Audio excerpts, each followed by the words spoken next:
Hi, I'm Vince, also known as PleasantKenobi on the internet, and today I've got a preview card for you. So thank you, big shout out to Wizards of the Coast for involving me in the preview season, hashtag free preview, hashtag free preview. So thank you for joining me. If you enjoy the video, please hit the like button, and let's talk about my new preview. Magic the Gathering has had many a green threat with a full text box before, and countless number of human threats and payoffs for the tribe, but today marks a new venture for both green and human tribal.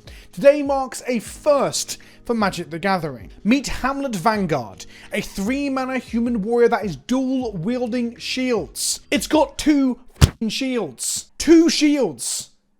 What the f***?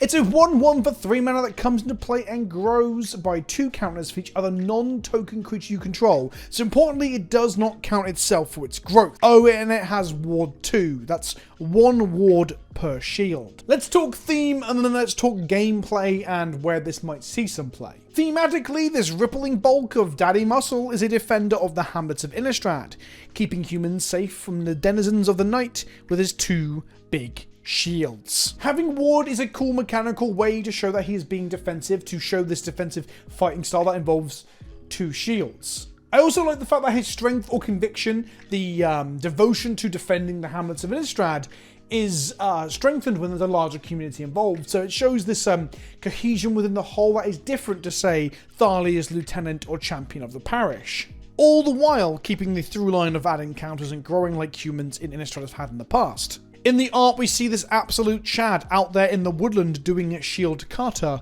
or something. The fact that he's not shown in the Hamlet defending, but out almost hunting with these shields, it shows that he is a big payoff, a big strong lad that is stronger when defending a larger body of people, but he's not dependent upon them. Once he has got that conviction, he can go out there and he can punch face. And that's right, he can punch face with a shield. And let's talk about how impractical that would be for a moment. Like, how does he end a fight? Does he just bludgeon you to death with a big shield? Like the edge of it, the front of it, just smacking you over and over?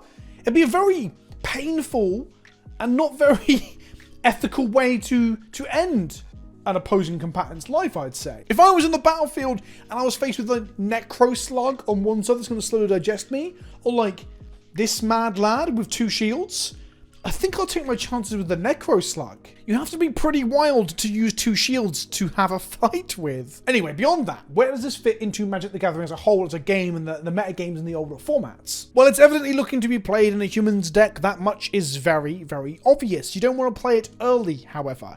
Having it come down on turn 4 through 6 seems good, with 4, 6 or even 8 counters depending on how wide your board is. And it is only a 3-mana spell, so it's not terrible in the early game because you can cast it, but it's much better in the later game. And being 3-mana means you can hit it off of Collected Company. I don't like the fact that it kind of pigeonholes you into this idea, or it lures you down the garden path of overdeveloping your board and playing a big fatty, because that then plays into your opponent wrathing you or hitting you with a Settle the Record or similar. I think it might see play as the bigger, top-end, chunkier boy of maybe Historic or Pioneer humans at some point.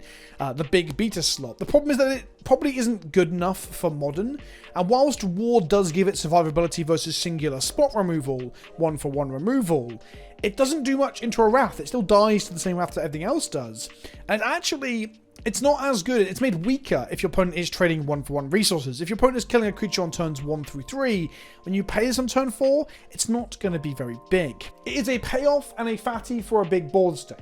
So I can see a human commander deck wanting a big old chunky boy, but ultimately, with it not benefiting off tokens either, the ceiling is relatively low. Also, on top of all that, it has no evasion whatsoever, so you've got to jump through more hoops to get it to connect with your opponent's face. Otherwise, it's getting chump blocked every turn pretty easily.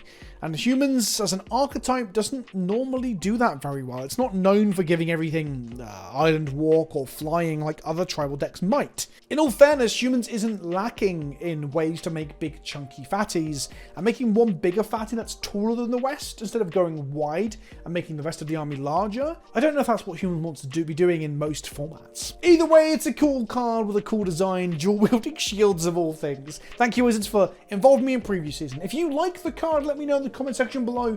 If you think it's a bit of a dud, a bit of a disappointment, again, let me know in the comment section below. It feels like a limited rare, honestly, which is a weird thing to say out loud. That's an oxymoron, right? Rares shouldn't necessarily be for limited. Anyway, let me know what you think in the comment section below. I've been Vince, also known as PleasantKenobi on the internet, and I'll see you soon with more spoiler preview videos, gameplay, and all that good stuff.